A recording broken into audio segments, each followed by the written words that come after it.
we see what America has to offer. We have an exciting young comedian in studio.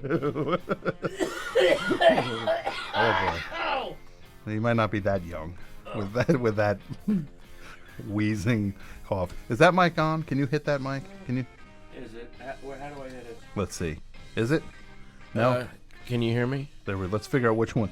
Okay, now talk. Can anyone hear me? There you are. You're mic 3. Okay. Is it going out? It is now. Oh, Can you hear yourself? Notice how when I'm testing the mic, I try to do my most intriguing voice possible. Try to unnasal myself for the mic test so that people will go, oh, this might be good. And then 10 minutes later, you're not going to want to hear me.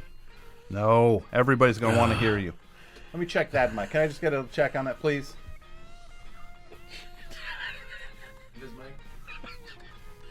This mic? Yeah, there it is. I just want to know which one you are. We're not talking to you now, though. Just want to know. We have a special observer in the studio. Who is mic'd? Who is we have mic'd. a mic'd observer. Just want to make sure he's mic'd. Patton Oswalt, thank you for coming down. Thank you so much for having me. You, obviously people know who you are. I don't even have to say who you are anymore. I don't even have to say. You turn on the TV, King of Queens is on all the live long day now. Constantly. It is. It is now. King of Queens is kind of like it came from behind. 10 years from now, Raymond is going to be, it's going to be like Miami Vice in rerun. Like, what happened? Remember that thing? It'll be like, remember that? It'll be like that Jackie Mason sitcom, Chicken Soup. Like, you're more likely to see Chicken Soup on a rerun than to see Raymond. But King of Queens now is like this, because because it was not a #1 show when it was on. Never was. But it was consistently popular enough that it was always a hit. Was always. Although I don't even know if we were ever top 10.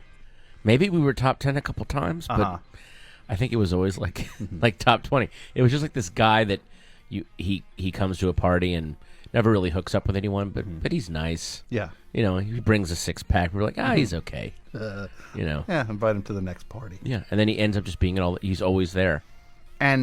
But the thing is, it's like for a lot of people, it's like catching fire now. Like it's like people are discovering it now.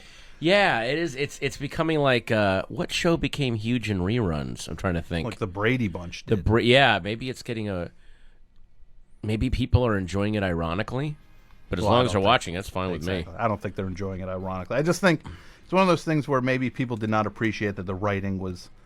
Like, people's like, maybe that's okay. But then, like, when you watch it, you're like, oh, the writing's really good on this. There's really good jokes on this show. Yeah, I also just like the fact that I think Kevin James is a very, very funny actor. Yeah. And the way that they would write for him is just, he was always wrong. It wasn't a show where anyone learned anything. Yeah. And came away going, oh, well, I did that thing wrong. They would come away at the end of the episode saying, oh, I should have gone about lying better. Yeah. I should have told a better lie. I could have gotten away with this stupid thing that I wanted. Yeah. So it is actually, King of Queens now, you can flip the channel anytime. You throw a rock at your TV guide, you're going to hit an episode of King of Queens. Yeah. We're the new MASH. We're the new MASH reruns. We're just on. You are the new MASH. If you take a nap on a weekday or weekend and you wake up, we are on. That's how we schedule it. We are on when people's naps end. Saturdays at 5. Yeah. Oh, hey, I must be awake. King of Queens is on. Like, baseball game. I fell asleep in the 5th inning. I woke up. We're 5 minutes into a King of Queens. Yeah, I woke up and Spence is not happy about something.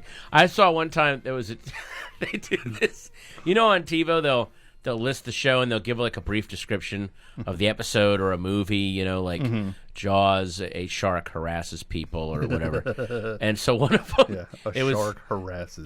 That was the listing on the TCM on the TiVo was a shark harasses people. Like he's like, what is he? Is he like trying to get him to buy cookies or something? Yeah, he's just handing out way too many flyers to come see his band. They don't want to see it. But they had a description of the King. There was an episode on, and it's just all it said was, because Kevin's character's name was Doug, it just said, Doug is miserable. That was the description of the episode, which would be a great title for a show. Doug is miserable. That is. I didn't know that Mr. Papa wrote these time waster letters. This book. Oh my good! Can I read he wrote the theme song for the Aluminum Foil Container Manufacturers Association. Sure. Do you mind? You gave me this book, by the way. You were the one. You sent me this book. You said this is the funniest book going. Oh, all right. So he writes to the aluminum. Sorry, I'm not going to get through this. Not laughing. He writes a letter to the Aluminum Foil Container Manufacturers Association, and he says, "I'm a poet. I need sponsoring." So he wants the organization to sponsor him, and he wrote a poem about the Aluminum Foil Container Manufacturers Association. He goes, "It's actually a song to be sung to the tune of 'Oh My Darling Clementine,' and here it goes. Oh my darling, oh my darling, oh my darling, tell the nation it's the Aluminum Foil Container Manufacturers Association. They work so late, they work so hard from their special condominium representing different companies that use aluminium. They're so... It's so... They're so friendly. They're so clever. They can make things with their hands like little boxes made of metal just to keep your rubber pants." So then here comes the final verse. Yeah. Like he's going to bring it home now. Yeah. So let's sing loud and let's sing proud for the AFCMA.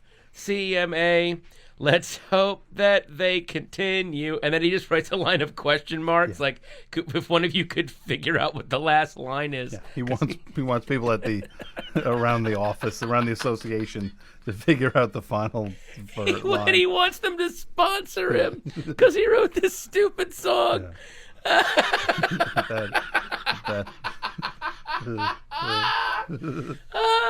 Also, some of the responses he gets, like the people without knowing it, they top him comedically. Yeah. Like he'll write this brilliant letter. The one about they wrote to this ball bearing association, and their son is collecting ball bearings, and it's clear that the son is mentally ill because he owns like 80,000 ball bearings, and it just filled the house with ball bearings.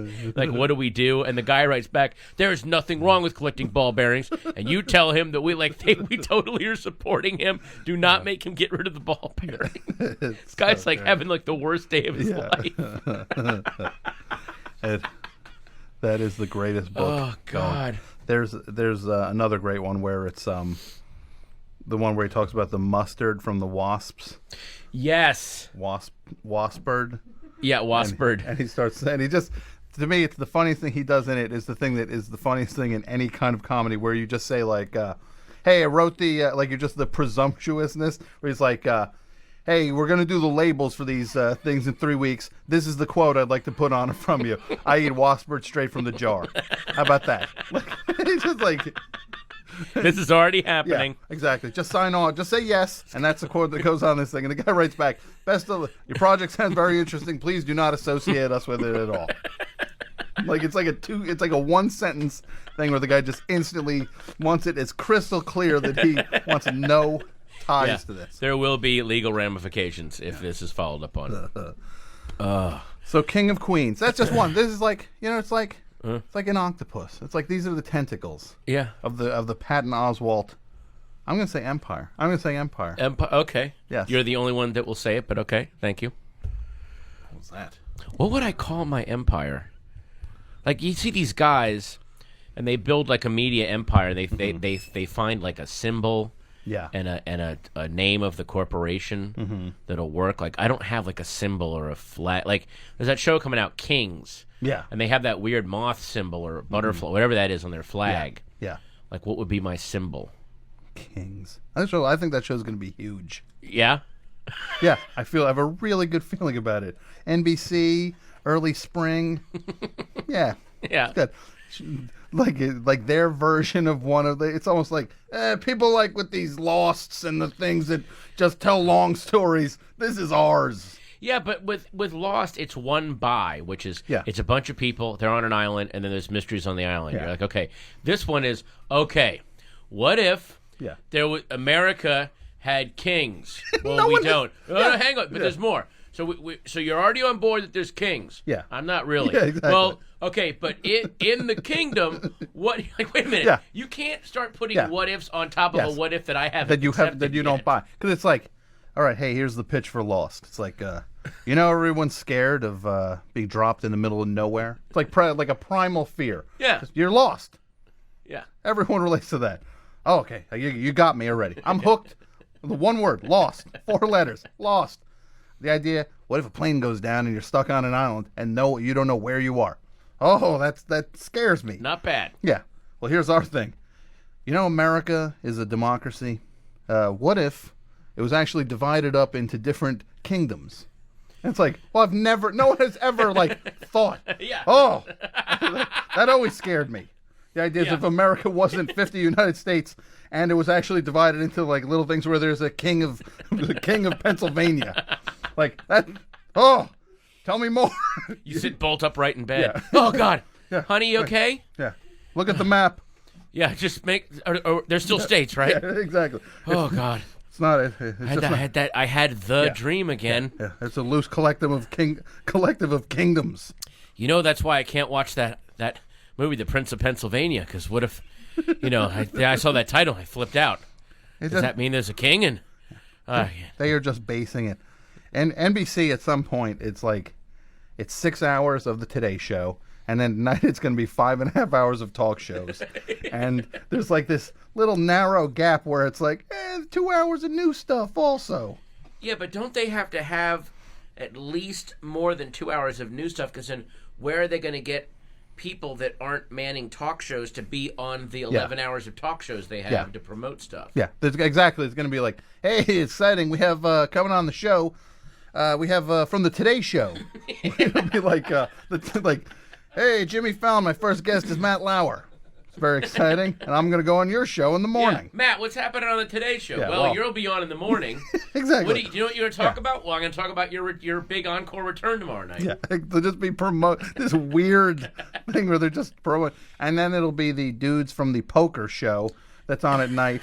Those guys. The only thing that NBC has that even looks promising, they have a new show called Dancing with the Predators, where they take the Predators from Dateline NBC, and they see which one is the best dancer. It's the only thing that looks even vaguely promising.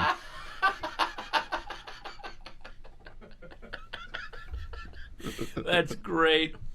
Or they should do the Predators challenge, the biggest hookup, who can get the most hookups. That's we took our worst predators, and then we challenged them to remake someone's house. Yeah. Ugh. Predator my ride. Yeah. I made this house that's made of glass.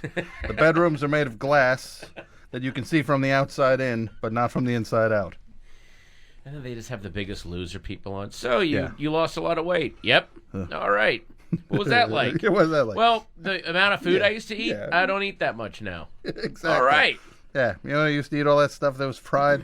I kind of eat salads now. Oh, you ever read a book or written something or no? But I stopped eating so much. Exactly. Wow. Well, it's good that we're talking to you. It's now going to just be some weird outpost channel now. It's it used to be my favorite channel. Now it's this weird talk show depot. Yeah. Or there'll be this weird the Dare Bank, and they'll just have people and you try to pay off stuff by doing dares for the network.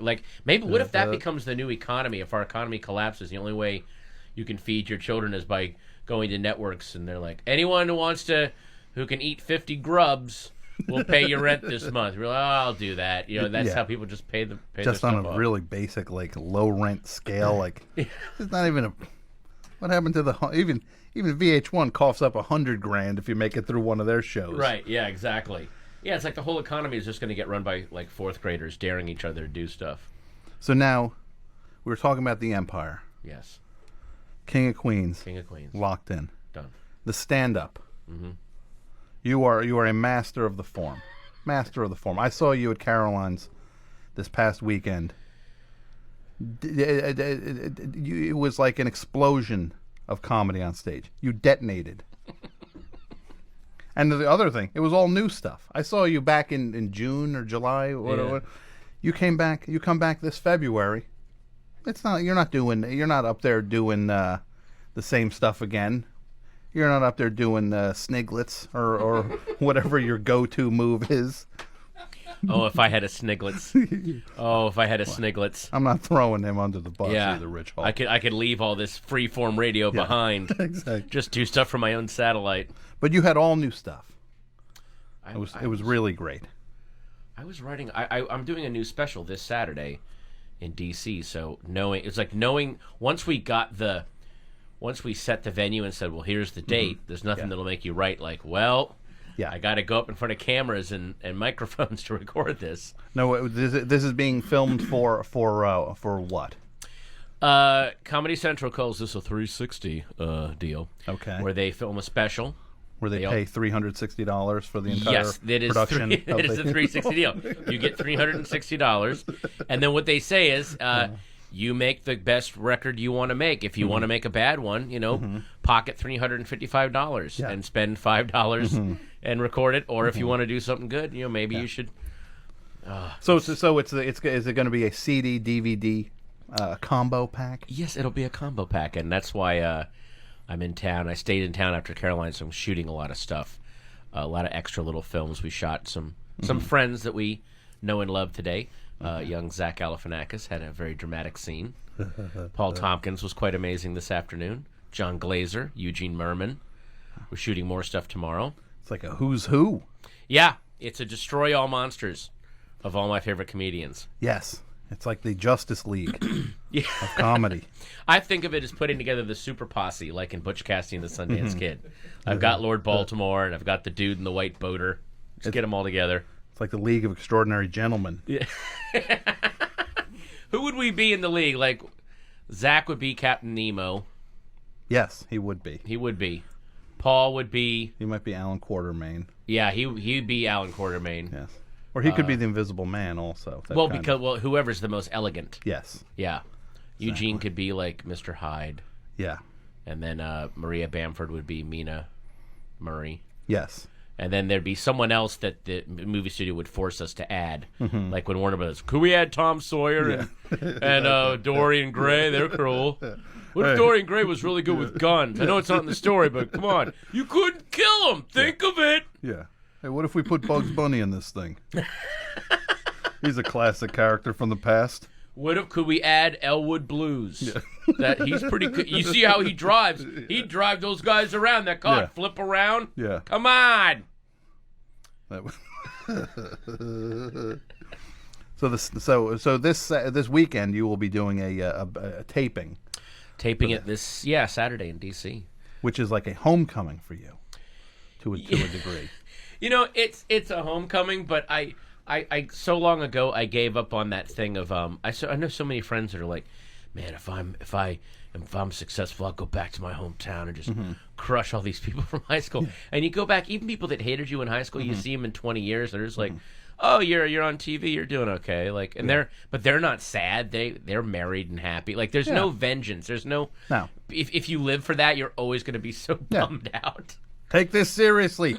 Take this feud seriously and be defeated. Yeah. Or what's even worse is you go back and they're like, yeah, you were such a loser in high school. I always told you Hollywood sucked because you got on TV. That's how lame it is out there. No, that's not the rules. No, that's what I learned. Those are not the parameters of the thing. No, I got it. I got it even more justified. I go, look at that idiot. That fat moron. Yeah.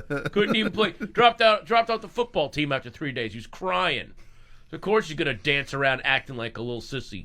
That's perfect for him. Let's see him do a clap push-up. Now, is the show in D.C. proper? Yeah, it's in Washington, D.C., like downtown, the Lisner Auditorium. Because you grew up outside of D.C. Though. I grew up in the suburbs, but I started doing stand-up in Washington, D.C. Sure. At this place called, I'm laughing because it was called Garvin's, and it was just this awful room on L Street between 13th and 14th, and I went back because I was like, oh, I see that room I started at. And it is now a gay bar called the Green Lantern. It really is. It is a gay bar called the Green Lantern. Which again, I'm sure there's guys who remember me from high school. Yeah, gay in comic books, perfect. Yeah, you queer. So Did you know Garvin? Why does everyone in Virginia have a Brooklyn accent all of a sudden? I don't know why I'm doing that. Was Garvin? Did you know Garvin? Was there a Garvin? No, that's one of those weird things. It's just like there's all these comedy clubs. They would give them weird names, but I don't know if it was named after anyone named Garvin. Yeah. Just like there's like, is there a Caroline that Caroline's is named after, or? I don't know. No idea. Huh. It's a question for the ages. It's a question for the ages. Well, people argue about that. Oh, here's the secret behind Caroline's. It's actually started by a guy called Ted. Exactly. They don't know that, the background. Now, what would have been a joke that we might have heard at Garvin's if we were back in, is there, like, what? You mean a joke from me? Sure, yeah. Oh, it would have been horrible. The one joke that what is your memory of being on stage at Garvin's? I just remember that we would go on. There were two lists. This mean bartender lady would take a piece of paper and fold it lengthwise, and on the left side she'd write a list of letters A, B, C, D, and E, and those were the professionals. Okay. And then on the right side she would write numbers, like literally 1 through 30. And depending on when you got there, you had to draw numbers out of a hat. Okay. And then they would do this long list of numbers. So if you got like number 15, you weren't going up till after most of the pros, and because the pros got the good spots. Sure. So first off, my whole thing was, I gotta become a letter. One of these days, I'll be a letter on this list. It'll be different. But an early joke that I did was, I think that they should change the word "of" to the word "o" apostrophe, because it would make things more festive. You wouldn't be so like, wow, what happened what happened at the doctor? Turns out I have cancer the liver. Like, no, it doesn't sound terrible. It sounds kind of leprechaun-y. And I remember there was a Blaine Capatch laughed like once at that one joke. He was like, yeah, you should keep doing it. And that was that the first keeper? For a while in my head, yeah. I was like, okay, if I'll have that in my arsenal. I'll go up. Things won't be going well. And I'll go to that joke. Yeah. You've got the atom bomb. Oh yeah, I just thought like that. Oh, I'm okay. When you had the one keeper joke, and then also just you would have these early on. You thought, okay, I've got to have like heckler responses ready, and then there were sometimes when you would write better. I knew these guys who would write way better heckler responses than they would jokes, so they had to go up and antagonize the crowd to get them yelling, and then they could use their comebacks. So they would just go, "What's wrong with you idiots?" And people were like, "Get off the stage!" Boom, and then the act got to start. Yeah, and then he's off to the races. Yeah, exactly. As long as people are angry, which that can't be a good way to build your career. No, because you can't ever get popular. Exactly. It's like you're going to be playing a 3,000 seat theater where people mess with you. It's the only way you can give to just like hope. All right, I just hope this sold out show, Carnegie Hall. I hope somebody paid $85 to come and heckle me. Can you? We're thinking of putting you on Letterman. Like, what's your act like? Yeah. Well, I would need some of your audience to be kind of angry, and I would have to. If there's any way you could like antagonize them before I get out there. Maybe someone in the band can mumble about me. Make some like mean, like some racial remarks to the audience, and then I can. Then I'm good. One guy gave me advice. I was in Philadelphia, and he said, I went on stage. I had like a T-shirt on with some like a band name with a weird logo, like some local band that I liked.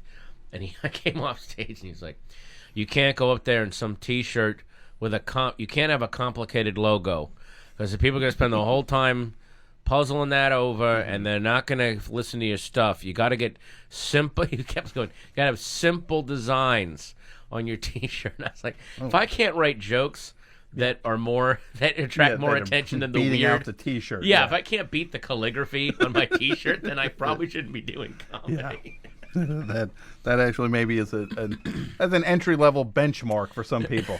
If you cannot beat the battle between you and your T-shirt, you are not ready for the stage.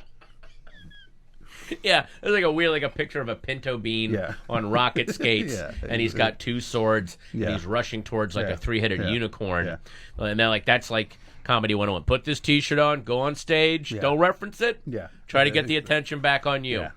What's the deal with the T-shirt? Explain that! Like the audience is going to yell, explain it! Yeah. What's up with the shirt? We have Patton Oswalt in the studio. It's very exciting. He's here, and we will open the phones up in a little bit throughout the show and take a call here and there. And people, they know you from so many different things. Obviously, from Ratatouille, from a couple summers ago. I wonder if I'm going to start forming different camps, so people will go, "Oh, I'm into them for the Ratatouille. If I can take or leave the stand up." Yeah. We go, "No, it's stand up." I'll start having warring camps. Yeah. Well, for a while, you actually did have a bit of a kind of like an image clash, where people associated you with being like the dude from the sitcom. 8 p.m. Monday nights on CBS Family Network. Yeah. This will be great. We'll all go to this show. Yeah. All these families are in the front row. Yeah. I walk out. Oh, good Lord, this is not going to go well. Yeah, that's just. And what did it take to get past that? Starting to put out albums and doing my own tours. Really, not just depending on and then also going out of my way when I do those tours.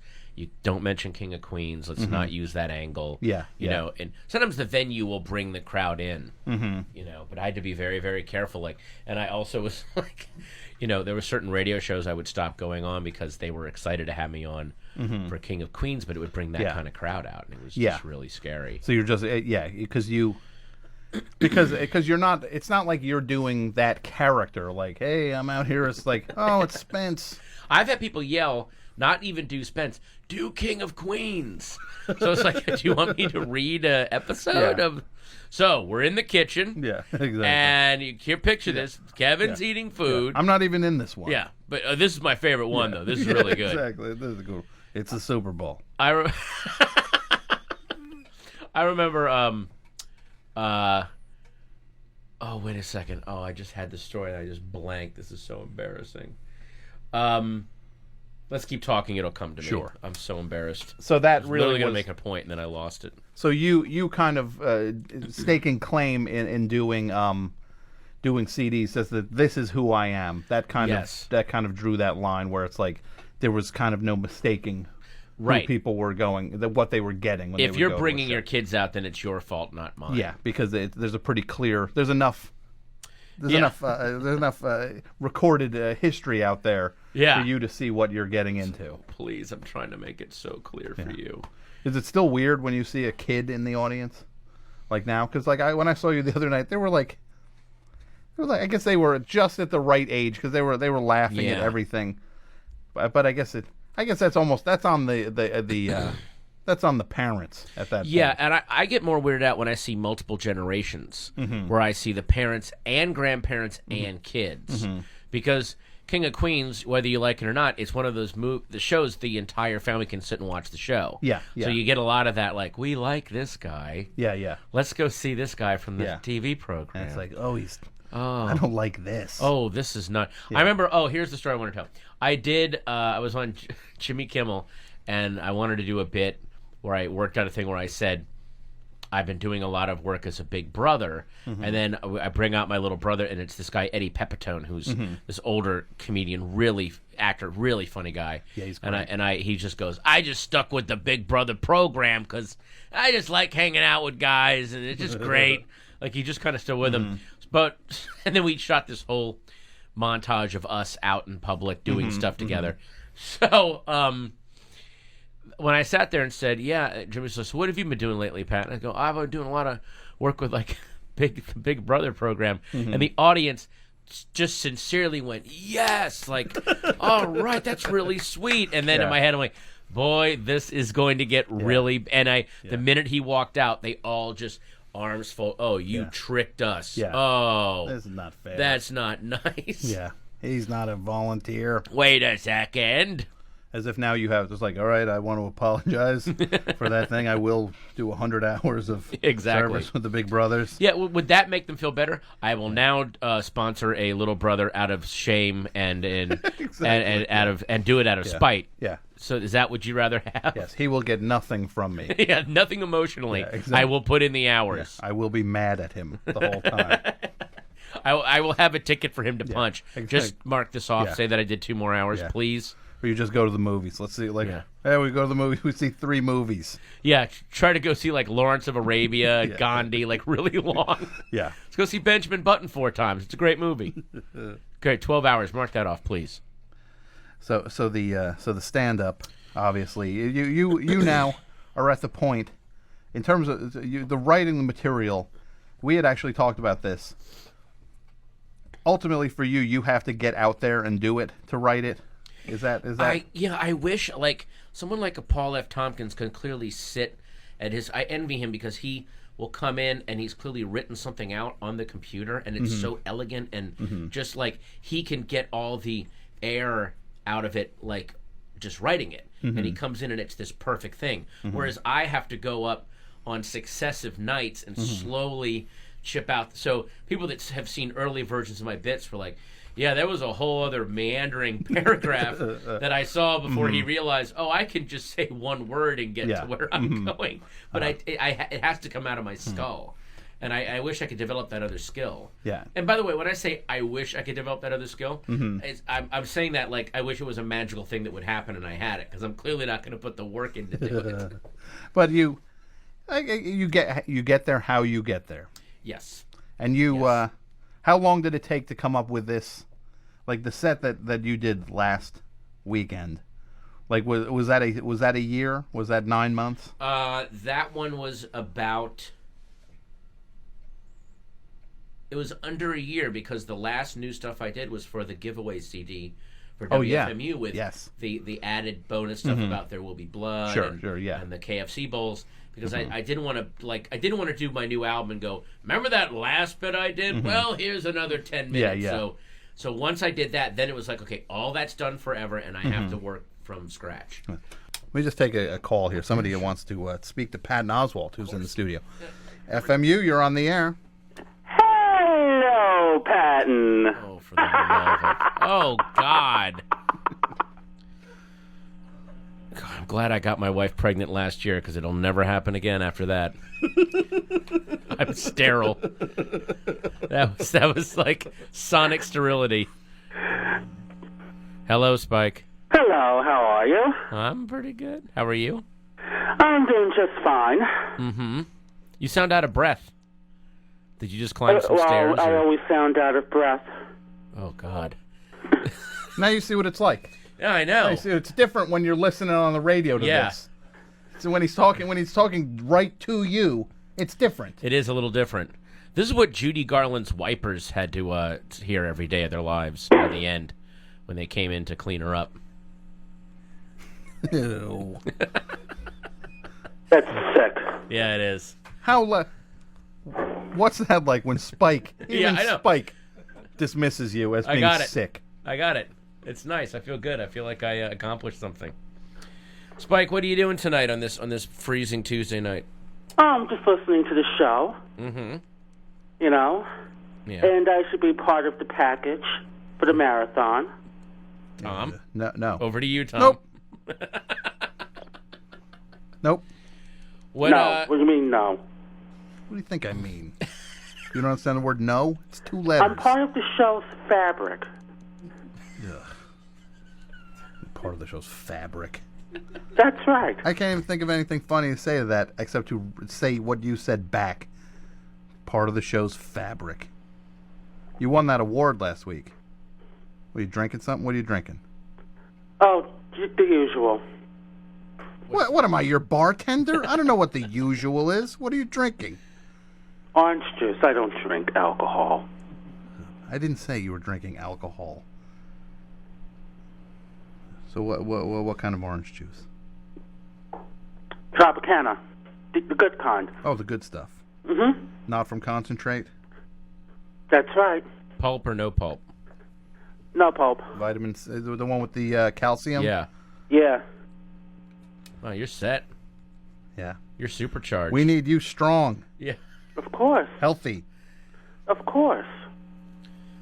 Spike, what are you doing for Fat Tuesday? What are you going to give up for Lent? You know, Lent starts tomorrow. Do you believe in that stuff? Let's see well. What are you going to give up? Give up doo-wop or horror movies? Oh, never. Paying for never. Never. Creeping people out.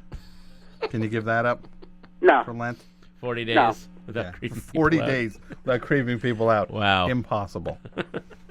Maybe the dungeon for 40 days, but the other stuff, no. Stop with the dungeon thing. Nobody believes there's a dungeon. So what? Do you have a question for Patton? Oh, yes. Are you planning on appearing in New York anytime soon? No, he just did 9 shows 4 days ago. Eve-ho. Unbelievable.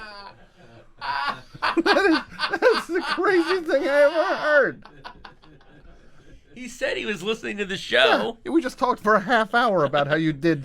Yeah. You performed last weekend. Oh, Spike. Unbelievable. Oh. God. FMU, you're on the air. Hi, this is John Junk. From California. That's right. Hello, Tom. Hello, Patton. Hi, John. Hi. I had a question for Patton. Oh, yeah, go ahead. I had the privilege of watching your Election Day performance somewhere in L.A. Oh, yeah, that some bar downtown. They had a election night thing. The pirate-themed bar. That weird pirate-themed hipster bar in this totally abandoned part of downtown L.A.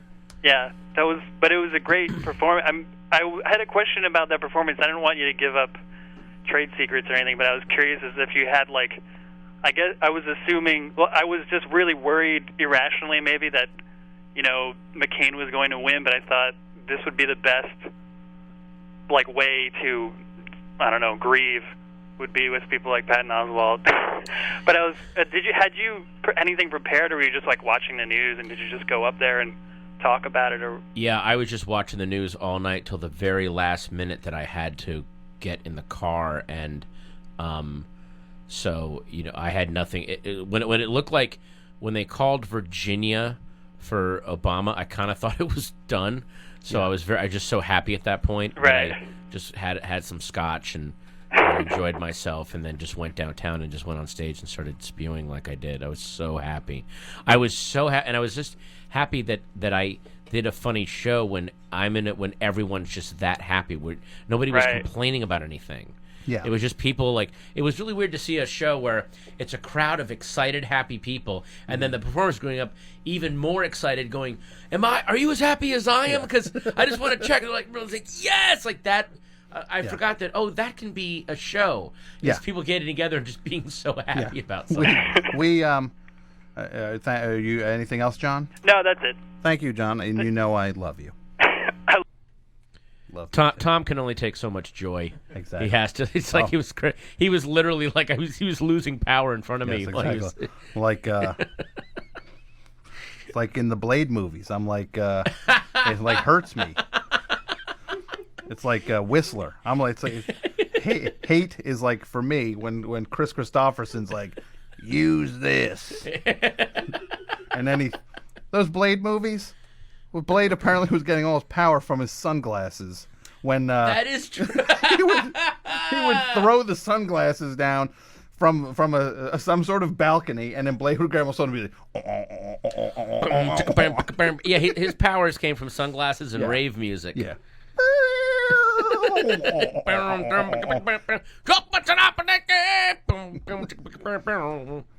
know what's so funny? I'm here. I'm lampooning these Blade movies. You're in the third one. I know. I'm in the worst one. I'm forgetting. Oh, you kidding? No, don't. That was one of the most fun times I've ever had on a movie set, watching the daily disaster of Blade. And at one point, we were all told, do not touch Wesley Snipes. Do not address him directly. Only call him Blade. Don't talk to him in between takes. He won't react. And then, so there was a scene he had to do with Natasha Lyonne, who's playing a woman who's blind. And so they sit down to do their scene together. And we had all gotten the talk, and we had assumed that she had gotten the talk too. And they called action, and she just put her hand right on his face, like to feel his face, because she's blind. And he just looked like he was going to rip her head off. So it was like, oh, it's the man who's all boundaries versus the woman with no boundaries. Let's see what happens now. It was actually, I wish I'd had like a little video camera. That was so hilarious. Because the good thing about Blade, and I don't know if you know this, he's a day walker. He's got all of our powers, none of their weaknesses. Yeah. None of their weaknesses. It's a bad day to be a suckhead. Do you feel like maybe he just banked a lot of those reactions, just close-up reaction shots in case they do sequels? He doesn't even need to show up. Like Fred McMurray of My Three Sons. They can just cut to his face. Where they were like shooting seasons of Fred McMurray on the stairs, just going like Chip, Ernie, I think it's dinner time. Uncle Charlie's making dinner. And they would just come down and just say a lot. This guy was like, this is how this goes. You're not just shooting me out for this episode. You're shooting me out for the year right now. Yeah, exactly. Like, we're shooting this all out of order so I can leave. Well, at one point, Wesley wanted the director to leave. He says, I want you to quit this film for the good of the film. And then the director said, why don't you quit? We shot all your close-ups. You'll only let us shoot your close-ups. We shot them literally every other scene is his double. Everything is his double. Down to like when we would talk to him, it was just his double from the back. So it's like, you can just leave. You don't need to be here. Yeah. You don't want to be. And it freaked Wesley out so much that then he said, I will only talk to the director through Post-it notes through a second party. So they had to write Post-it notes. They had to write Post-it notes. Unbelievable. Oh God, I love making really good movies, but I even have more fun making ones that are disasters. To watch how are these people going to get through this? Like you keep waiting for someone just to go, I have a family somewhere. Yeah. What am I doing? Like I should just leave. Yeah. Why are we doing? Who is waiting to see this? What goes wrong if we don't do this? Yeah. Like who dies if this doesn't get in on time? Like if a doctor walks out of the hospital, conceivably people could die. Yeah. But if I walk away from the third Blade movie, it's okay. Yeah. Hey, they started to shoot a third Blade movie? Oh, really? Okay. Did they finish it? No. It's like the dude walked off at halfway through the film. Like, oh, that's interesting. Where do you want to get lunch? Yeah. Exactly. Yeah. So you were saying about election night. There's actually, when you're saying about everybody being in the greatest of spirits, and you know how you have that I was on the air on election night and I did my show. That's and then right. We were here for 11 p.m. Eastern Standard Time when literally they were able to call it for Obama, which was just the greatest. And remember, you said good guys won. Yes. It was so exciting being on the air. And there was this moment where everybody was in such a great mood. We went to a bar in Jersey City, and we were all having a great time. And the DJ had on he had an iPod playing with like the greatest stuff, playing like the impressions, like "This Is My Country," and just everybody's so moved and having a great time. And then like, Obama's speech is coming on. Obama's speech is coming. So they turn the music down, and it's playing on the two TVs in the bar. And you know how you have that thing where you like think the most like horrible thing you could do, like what's the worst thing I could do in this situation? Oh God, I think all the time. All I could think of was it's like I looked over and everybody's staring at the TVs, and then just like sitting there completely unattended is like the DJ's iPod, and it's like I was like, if I took this guy's iPod right now, and like he's like, oh, it was so great, Obama, woo, and he goes back, let me put some more music on. Hey, where's my iPod? Someone stole my iPod on this night. One of you people stole my iPod. Like he would be like, that's it, I'm done. I have no faith in mankind. Yeah. I'm out. It's like you could have created the world's greatest cynic at that point. Yeah, exactly. I would have been created a supervillain. Yeah, because it would have been in that moment. Everyone here was cheering. Yeah. Everyone here was cheering. Yet one of you who was cheering also thought it was a good time to steal my iPod. I have no hope for mankind. That's all I. Yeah. That is so brilliant. I just keep thinking, did awful things happen somewhere that night? Like, did someone, someone wasn't looking and someone robbed, like, took money out of a register? Or somebody, they were hugging people on the street and someone picked someone's pocket. Yeah, where's my wallet? And so do we have, like, future supervillains that are going to rear up in 10 years, and it's all going to be traced back to Obama's election night? We have another call here. WFMU, you're on the air. Hey, Tom, it's Listener T. Listener T, you are calling from Los Angeles. Yes. Oh. And how are you tonight? I'm very well. Stellar show tonight. Oh, thank you. Is Patton still there? Sitting right here, man. Oh. Hi, Patton. Hello. Hi. We met very briefly when you came. I work on an entertainment news television, and you came to the lot to do an interview for Ratatouille. Mm-hmm. And you were gracious enough to sign my copy of Entertainment Weekly that had a picture of Remy in it. And I just wanted to say thanks. I'm a big fan, and that we also went to see Comedians of Comedy when you did it at the Troubadour. That epic 5-hour rock and roll of comedy show. God, that was fun. Thanks for standing up for 5 hours. Yeah, that was a great idea. I was the guy. I was the guy in the front row there with the lighter, the one. Oh yeah. Giving you the tribute, and then. I remember you. I know exactly who you are. Yeah, that was cool. Yeah, well, thank you very much. It was a great show, and it was a good 5 hours on our feet, but it was well worth it. I felt kind of bad about that after a while because I know the kind of shape I'm in. I know the shape my knees are in, and I remember we did a gig at the Black Hat in Washington D.C., which is this great little punk club, and it was just packed, like to the walls, packed. And the guy, I go, was it sold out? And he goes, well, yeah. I mean, you had 550 people in here, and you just couldn't move. And I went, is that how many the place holds? He goes, well, when we do our hardcore shows, we can get 750 people in here. And then he goes, but your fans tend to be kind of, and he just these big tubby fans. Plus-sized, if you will. They're a little plus-sized. Yeah. That's all right. It was like being at the Comic-Con in New York versus the one in San Diego. Yeah. It's like the one in New York. The Comic-Con around Kevin Eastman's booth when he's got his lovely wife signing there. Oh dear. Aria Giovanni. I don't know what you're talking about. Yeah. Oh yes. Thank you, listener. Anyway, just wanted to say thanks for all the yucks, and keep up the good work. I'm looking forward to the marathon, and I would try to pledge now, but apparently that's not the order of the day. You know when to do it. You wait. I will be calling up with my usual. Thank you. Thank you. You know it's appreciated. Yeah. Oh well, and thanks again for last week, Tom. That was very sweet and very much appreciated. Well, it's my pleasure. You and Quimby are great people. Well, thank you very much, and you guys have a great night, and keep them flying. Thanks, T. His lady friend's dog passed away, so we did a little. Aww. We played a song for the dog. You know, he was talking about the Comic-Con. That reminds me, because you're doing that new WFMU Gems now as a podcast. Yes, it's the new pod. Thank you for reminding me.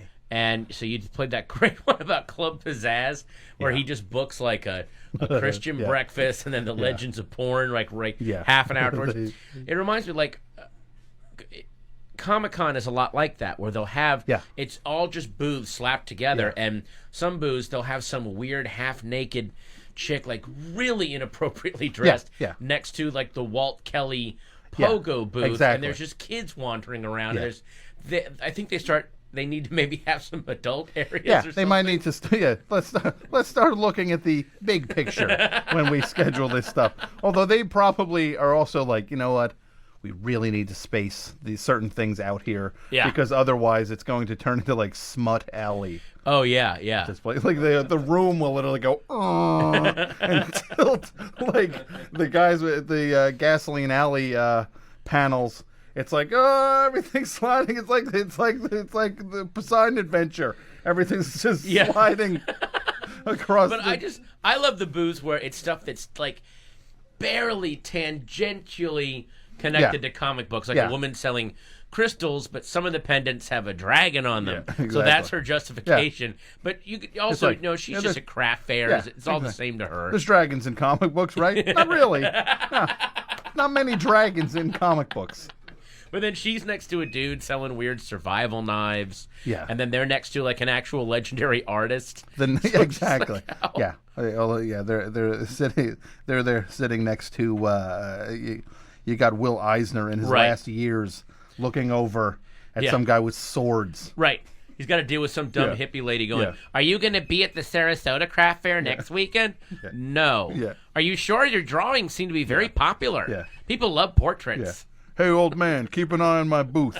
I'm going to go get a pretzel. Watch my swords. Yeah, watch my swords. Watch my swords. Nothing better be missing when I come back. I'm Will Eisner. I maybe made all of this. I created all of this here that we're doing. Yeah. Oh, God. If anything's missing, I'm gonna get you. I got Patton Oswalt comes down here. You think he's hanging out in Jersey City for his health?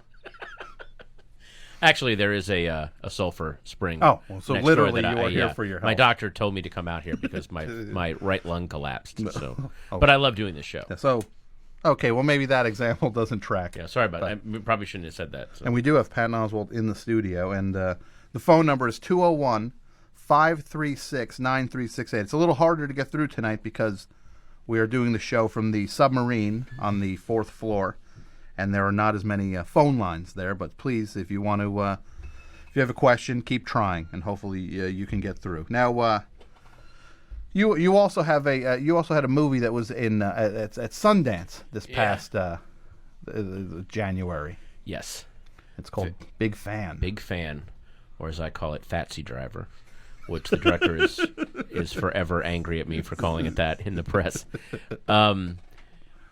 I think it's really, really good. I mean, the director, the guy that wrote it and directed it, he wrote The Wrestler, and he did such a terrific job. Yeah, that's Rob Siegel. Yeah, and we're in this weird position where it got like nothing but great reviews, and we're having trouble getting distribution right now just because it is really dark. It is a really like I hate to keep saying this, but it's an early 70s like bleak character study, but it's never like boring. It's just gets very intense and weird. And I think a lot of people are, but I've seen you on King again. It's like, the King of Queens guy, and oh Lord, I don't know if I wanted to see that. So we'll see how it goes.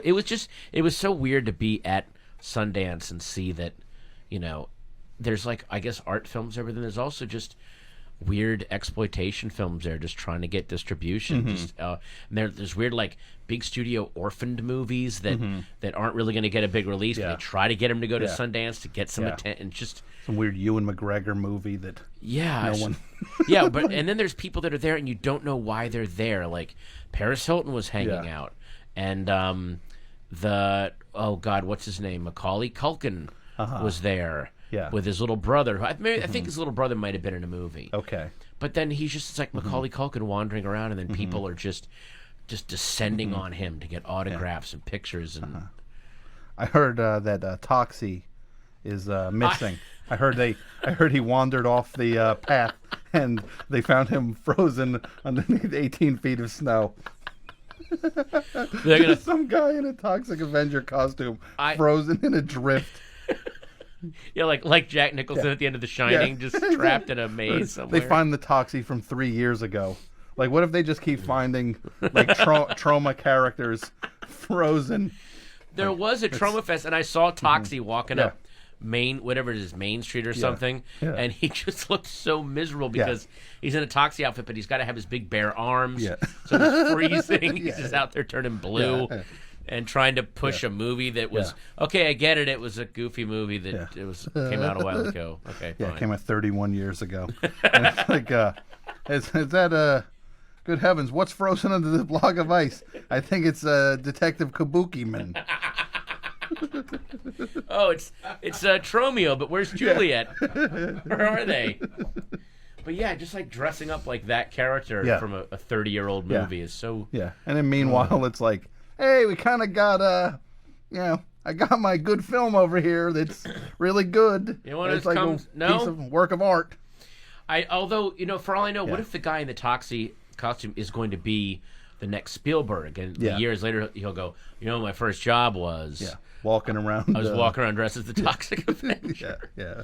Well, they were talking to Steven Soderbergh. He said the first year he was there, he got bored and he got into one of the vans that drove people out, and he just drove people around the city just randomly, just to different screenings. They didn't know who he was because he just had something to do. That's awesome. Is it fun at that thing? I would imagine it's fun if you have a pass and you're just seeing movies all day, but I was just doing non-stop interviews. Yeah, you're on the hook. I mean, it was. I'd leave the place I was staying at 10 in the morning, way up in the mountains. We're staying, and I would not, and it would be till 10 at night till we get back from the screening, and then go to after party. They had this after party for our movie. They designed it so badly where they shuttled all of us upstairs because we look like the people in our movie. We're not good looking, and then they didn't tell us that the actual party was downstairs, and they got all the hot people, like the girl from Twilight and Paris Hilton, and like all these just actual celebrities down there, and then they let us one by one go into our own party. Like they would kind of, you could see them looking at us like, I don't know if we want you in here. You don't really look that good. Well, where do you think you're going? This is the big fan party, buddy. Yeah, what's happening? Yeah, I am the big fan. I am the big... do you want me to put the face makeup on? I will, but I am the big fan. Let's go back to the phones here. WFMU, you're on the air. Hi, Tom. Hi, Patton. Hi. This is Chris L. from Maryland. Quality caller. How are you? I'm good. I'll be seeing Patton's show this weekend. Oh, which one? The 7 o'clock one. Oh, thank you. Thank you for coming down. Oh, I'm looking forward to it a lot. Don't mess it up. And I also just wanted to compliment him on one of the greatest, well, probably the greatest blog post I've ever read on the internet, which was the dream lineup in heaven at the New Beverly Cinema. Oh, thank you. Yeah, that was very sweet. Yeah, that was so. The choices were just so astute. It was it was really sweet, but I've never had to edit more comments out of a blog post because what happened was it was this deadly combination of people saying, excuse me, I went to IMDb and that version was never made. I think you need to do some research, and then there'd be a response, hey, idiot. It's clear, like, it was just mean people and then even meaner people and I just go through and just delete everything. It was so because you were awful. doing a thing where you were talking about unrealized movies. Yeah, and how much I love them, and that, of course, set everyone off. Yeah. It was so weird. That is hilarious. I don't think Leone ever got around to doing Stalingrad, but maybe you need to read some more film books or something. Because then what are they thinking? Buster Keaton died before Masters of Atlantis was written. Yeah. Exactly. Are they claiming? Did they think you were claiming you had seen these movies? Like, I don't know. I mean, I guess it's like that's the film buff thing. Is how dare you?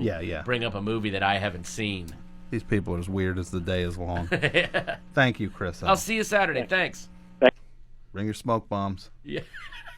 Well, though, actually, don't.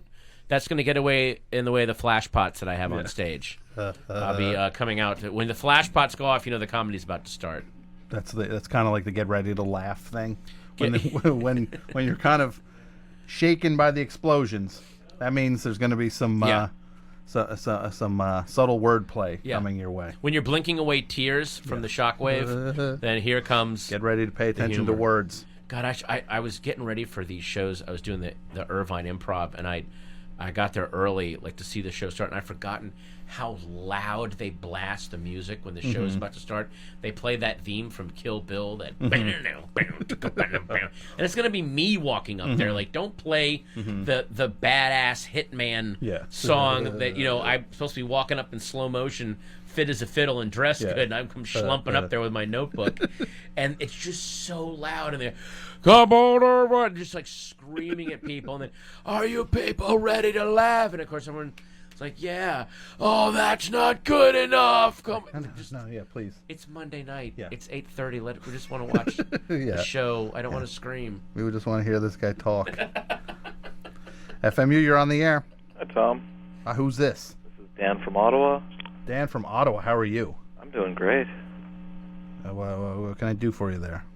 I called in, I think 2 weeks ago on the John Glazer episode. Okay. And you bumped me before I even got to ask my question because I guess it starts a little silly. So I was wondering if I could ask it. You're a little low energy, Dan.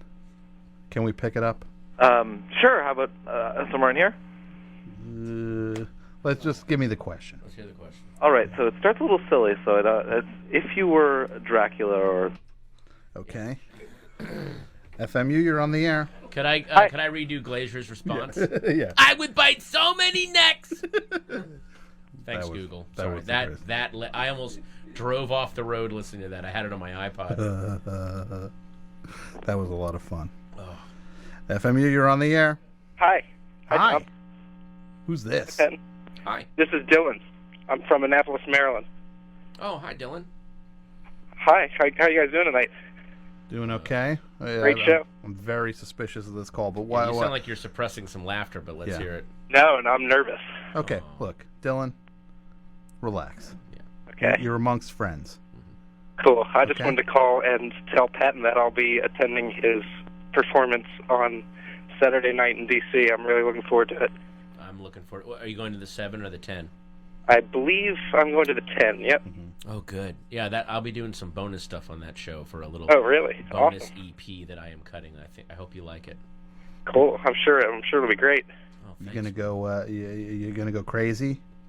Go crazy, yeah. Oh, I mean, please. I'll go crazy with laughter, I'm sure. You're gonna wear something colorful so you show up on camera. That's a pretty good idea. I'm It's up on not the let's make a balcony, deal, but Tom. You're gonna Pretty good dress. You're stretch. gonna dress as the Quaker Oats man. Dress as one of my bits. Yeah, exactly. Look, I'm a big bowl. That would be. If somebody showed up dressed as a KFC That would be bowl, horrifying. you would have to ask them. You would have to just. You probably should just say to the theater, no costumes. Please Turn them no away. costumes. Yeah. Turn them away. Make them get it. They Yeah. can check the costume. Everything. They can get. They can watch Get the the show. costume back. Yeah, you can leave with your costume. You can leave in your costume. You cannot go through these theater doors in that costume.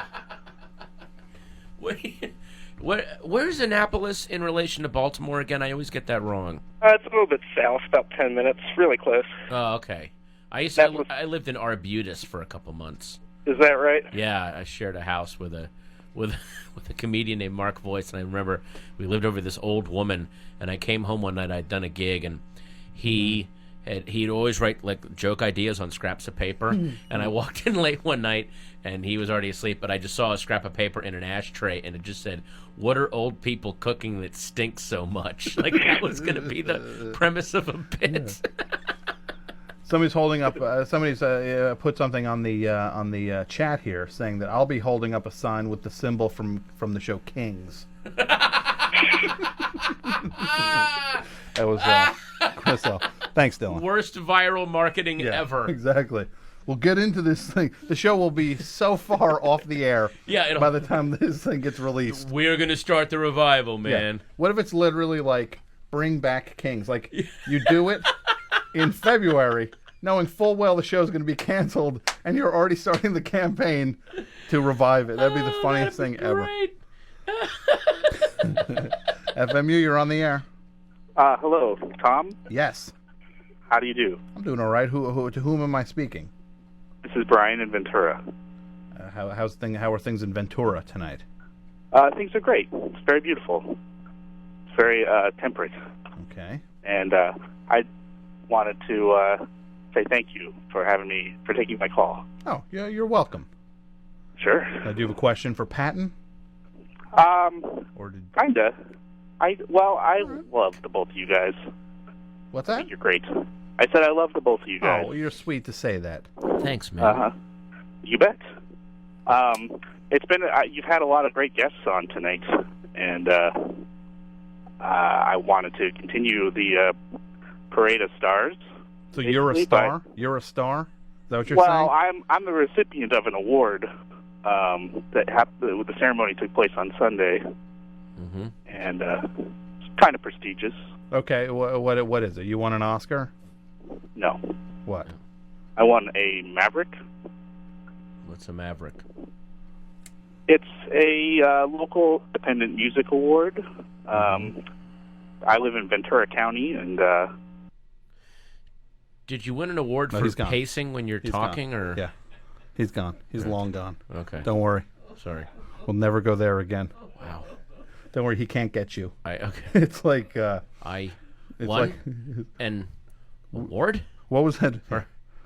Well, I just composed myself. I'm not gonna hustle through this call because might trip over my words. I'm just going to be very deliberate. My therapist said to savor. Yeah. Savor, pause and savor. Pause and savor. Pause and savor. FMU, you're on the air. Hey, Tom. Hey, Patton.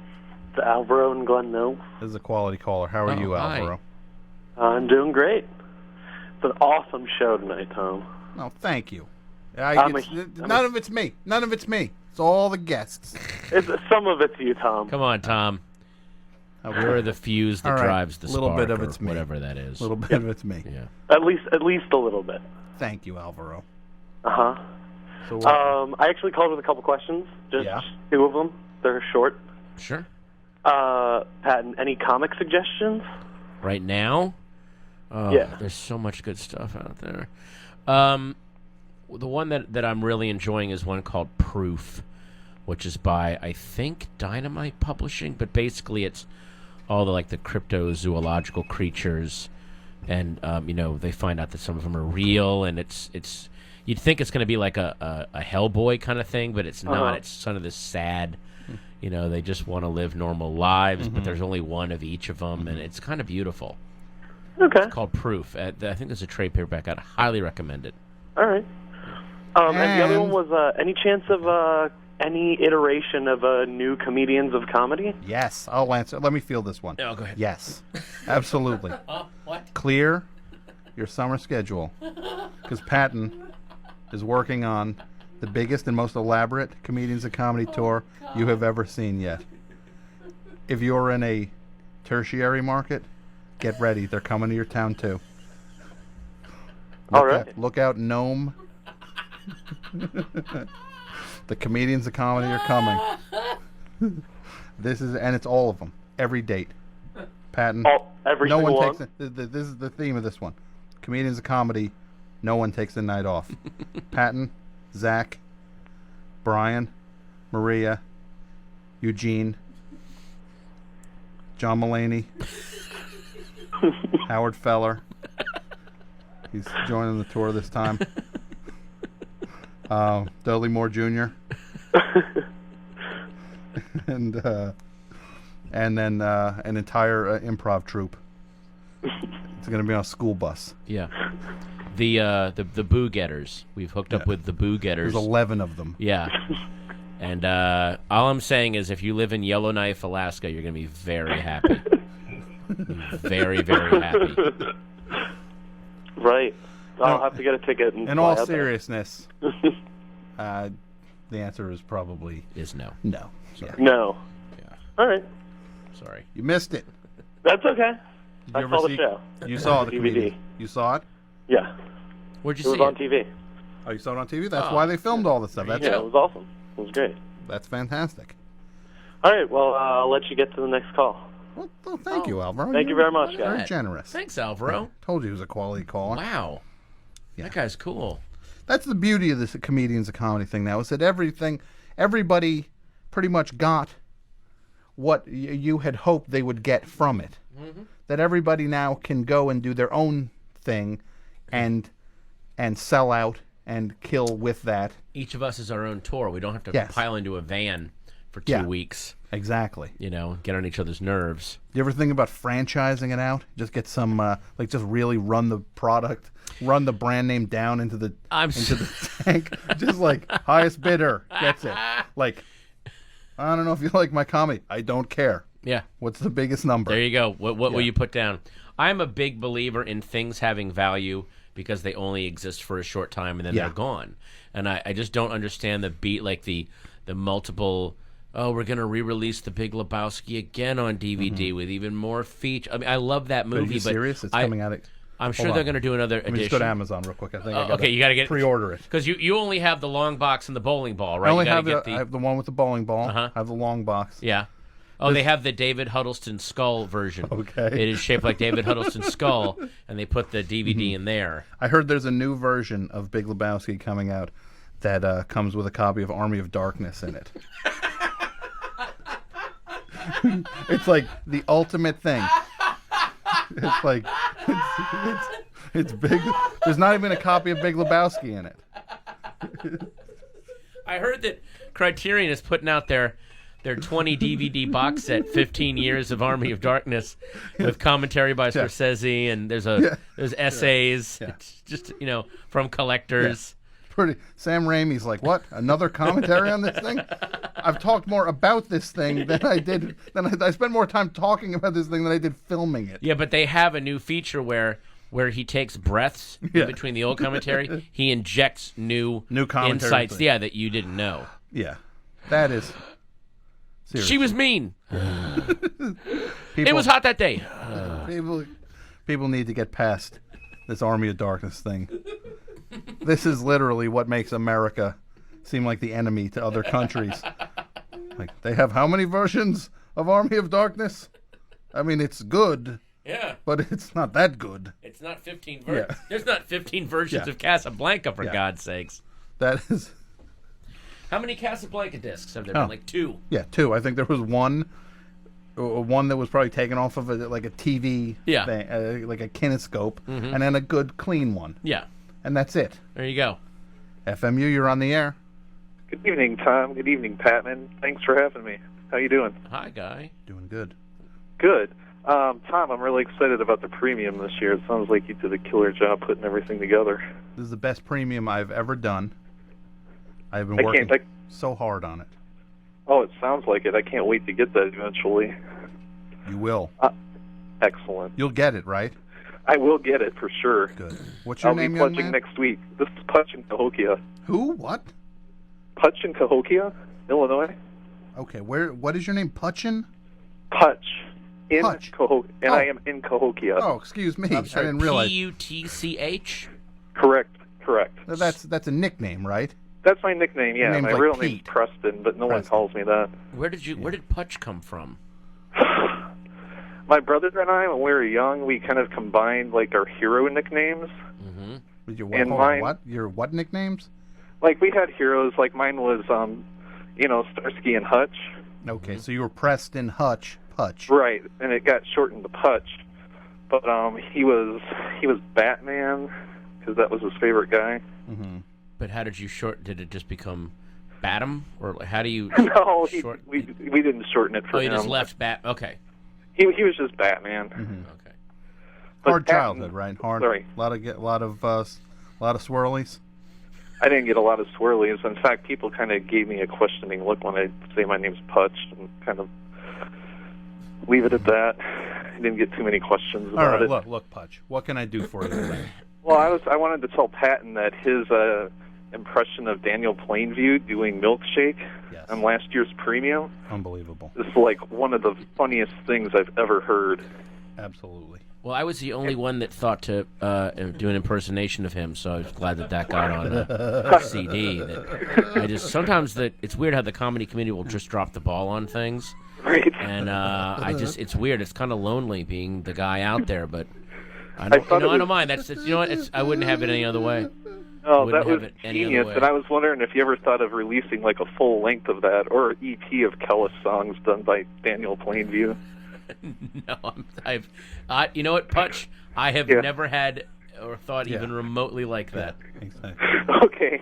That's I'm all sorry, I had. is this my manager calling? Things going this sounds now. like my manager right now. That should be a whole series. Thank you, Putch. Thanks, Thank Putch. you, Tom. Thank you, Pat, and have a good night. You too. The Best Show is produced in partnership with the Forever Dog Podcast Network. The show is hosted by Tom Scharpling and features John Worster, Michael Lisk, Jason Gore, and Pat Byrne. The show is produced and written by Jason Gore, Pat Byrne, Michael Lisk, Brett Davis, John Worster, and Tom Scharpling. The Best Show is executive produced by Tom Scharpling, Brett Boehm, Joe Cilio, and Alex Ramsey. Co-executive produced by Jason Gore and Pat Byrne, segment producer Michael Lisk. The show is engineered and mastered by Andrew Gleason and Wesley Knapp. Graphic design, video editing, and social media by Brett Davis. Website and technical support by Martine Sellis. And the show is recorded at Forever Dog Studios in Los Angeles. Support The Best Show on Patreon over at patreon.com/TheBestShow. And follow us on YouTube, Twitter, Instagram, and TikTok at Best Show 4 Life. That's Best Show 4 Life. Thanks for listening, and we'll see you next week.